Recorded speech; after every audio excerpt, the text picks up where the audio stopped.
Welcome, Gunrunner.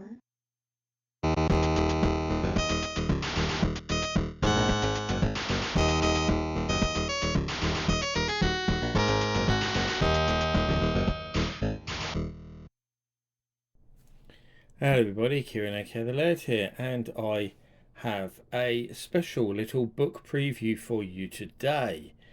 And those of you who obviously follow my channel regularly will have seen me announce this in the past couple of weeks that it was coming and then that it was out. A Compendium of MSX Games Volume 1. And this is a pretty important book for a couple of reasons because I went into a new publishing deal quite recently where all my books are now being published exclusively through Amazon. I made an agreement that I would only do them through them. So it's a kind of a self-publishing deal. But if you sign an agreement with Amazon that you will only publish exclusively from them, you get better terms and stuff. So it's well worth doing. So that's what I'm doing now. So I'm doing all the books myself. And the first book that I did on this self-publishing route, as you may know, was a new version of my Compendium of Atari 8-bit games. Which of course is this right here. I was just trying to grab it because it's behind me. So this book obviously was I'd done a Compendium of Atari 8-bit games with my previous publisher. But I took that book and I tweaked it and added loads of stuff to it, like a new intro and extra game reviews, a history of section of stuff. I won't go into all that here because I've got a separate review of this that compares it to the old book and stuff as well. So if you want to know more about that book, you can follow the link which I'll put in the description, which will take you to this book so you can learn more about it. But basically, after I used this really as a learning process to see how these books would come out and see if I liked what they looked like and stuff, I decided to then do a book that was completely new, that was nothing that was being republished from before. So that's how I came up with Compendium of MSX Games. So whereas this is a second edition of an old book, this is the first edition and it's a brand new book. But obviously you can see, I just want to show you that I kept the design aesthetic the same. So this I used the beigey colour to match the original, obviously, Atari machines. And this has got the MSX blue at the bottom. So and obviously the same kind of thing, like obviously that was a range of different Atari 8-bit models. And there you've got 6 different MSX models, including there's an MSX2 there, Turbo R, there's a Zemix console down there as well. So yeah. So the book is a paperback, as you can see. I have had a couple of people ask if I'm going to do a hardback. I might do hardback versions, but I've always found that paperback versions sell a hell of a lot better than hardbacks. Hence why I just won't do paperback for the moment, because hardback is more expensive to make and requires a bit more fiddling with the cover and stuff to make it work for a hardback. But there we go. I mean, I've just put behind us, of course, my own MSX, my lovely JVC HC7. I've looked at this in detail on the channel as well, actually. So I'll link the video of that in the comments. Actually, when I posted some publicity shots of the book with my HC7, I had quite a few people ask if I was selling the MSX. No, just the book. I'm not selling my HC7E. It's the lovely MSX, and I'm very happy with it, despite the fact it's a missing key, which is a bit of a shame. But apart from that, it's a great MSX, and I don't want to get rid of it. I don't want one of those bog standard Toshiba models. I wanted something a little bit special. But there we go. Let's have a look at the book. So, as well as obviously having a similar cover and stuff to the Atari 8-bit book, it also covers a similar setup inside, as you'll see in a moment. The design elements are kept very much the same, as well as the covers, so there'll be a uniform look across all my books. So one, they look good on the bookshelf, but you know, it creates a brand, so to speak, you know, that with them all following the same process. And the feedback for the first book, the Atari 8-bit Compendium, was so good. I didn't really change anything for this MSX book, actually, in terms of the design. Price wise, the price has gone up slightly because Amazon have put all their printing prices up, by quite a lot, unfortunately. Cost of living and all that. So UK 17.99. I believe the EU price is 19.99, but that's obviously dependent on taxes because the taxes for each EU country are different. So it'll be around the 20 to 22 depending on your country if you're in the EU. And the US price I think is $24.99 because for some reason it's a lot more expensive to print books in the US than it is in the UK, which is strange. I don't know why that is. Um, there's the back. So it's before, like with the Atari bit, but there's a picture of me, a little bit about me, and a load about the book. So obviously, it covers the whole MSX range, and it's a cross section of the 4,000 odd games that are available for the MSX. Over 300 game reviews, developer interviews, fascinating facts and trivia, important history, technical details, personal stories, and so much more. So all of that's in the book. So we'll have a look. You can see. I mean, I say book preview. Really, I'm not really reviewing it because it's my book. So otherwise, I'm just going to give it 10 out of 10, aren't I? So we'll have a look through so you get an idea of it. I'm not going to look through the whole book because I don't want to spoil it. But so it starts off. We've got our contents. We've got an intro there from me about how the book came about and stuff, and then we go into MSX facts. So this is a collection of different interesting pieces of facts and trivia about the MSX range that also goes a lot into its history. So that's a few pages. Then we've also got some tech specs and stuff in there as well, and some information about the different models of the MSX. All sorts of things like that in there. And then we go into the MSX game reviews, as you can see. So as I say, there's over 300 game reviews in here, and they are in alphabetical order. So we'll go to, well, I'll just skip ahead slightly. So there we go. We'll go to that page there.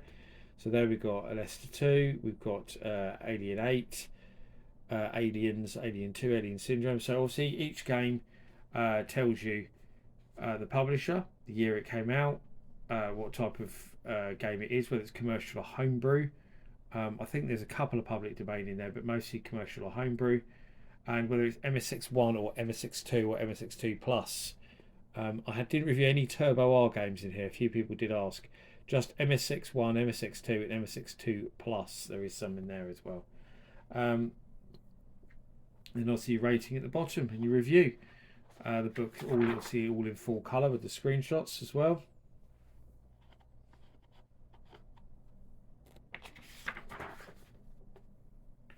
Quite a mix of obviously different stuff because obviously there we've got, and just on that page we've got one of the Korean games. So I've got Japanese games, I've got European games, Korean games like Brother Adventure, which is just Mario Brothers.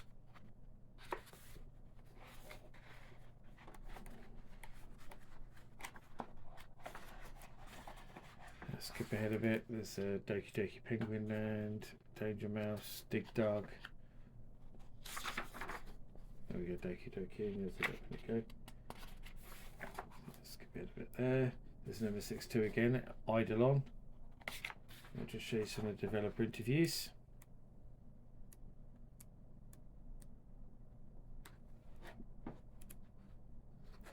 There's an interview with David Jones, he of Magic Knight fame. So in that interview he talks about the Magic Knight games, why for some reason Spellbound never got onto the MSX, what his involvement in the games were and stuff like that.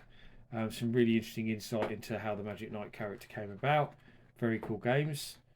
Then we go into more game reviews. This is three interviews throughout the book. But there is a review of one of the Magic Knight games there actually. I just saw. Nighttime was in there somewhere. Oh yeah, just past it. There goes. Says Nighttime. Spanish games. Someone did ask if there's Spanish games in here. Yes, there is, of course, because the MSX is pretty big in Spain. There's quite a lot of Spanish games in here. Dutch games, so there's quite a few Dutch games. Another country where the MSX is very popular.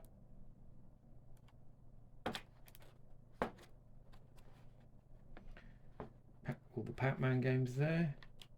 Penguin Adventure, brilliant Konami game. Lots of Konami in here. Obviously, Konami was so big on the MSX, you can't write an MSX book without talking about Konami quite a lot, which I do in here. I think I've somehow skipped ahead of the second. Yes, I have. The second developer interview there is Jerry Jewell, who headed up Sirius Software, who did quite a few games. Well, they did games for just about every format under the sun, to be honest, but they did quite a lot for the MSX, like Sewer Sam and Squish'em Sam. They did, and they did the brilliant shoot 'em up Turmoil, which was developed originally by Mark Tamel of Smash TV and NBA Jam fame. So there's a big interview with him about Sirius Software and why they developed so many different formats, including the MSX. Yeah, some S. There's lots of homebrew in here. So, for example, there's homebrew, the homebrew version of SimCity for the MSX, which is very good homebrew. So, Fred, there's another Spanish game, the brilliant Space Mambo. Possibly my favourite MSX2 game. One of them certainly very good. Some T's, some U's, Ultima Games.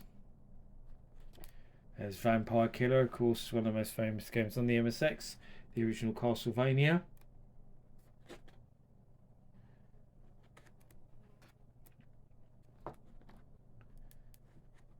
More homebrew stuff towards the end of the book, like the excellent X-Spelunker.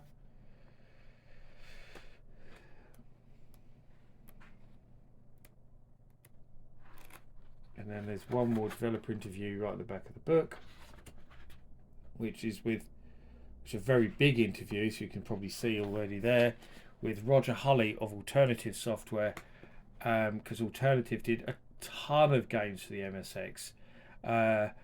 Probably in terms of the UK publishers, I don't think there's a UK publisher who did more games for the MSX than Alternative, because they did tons.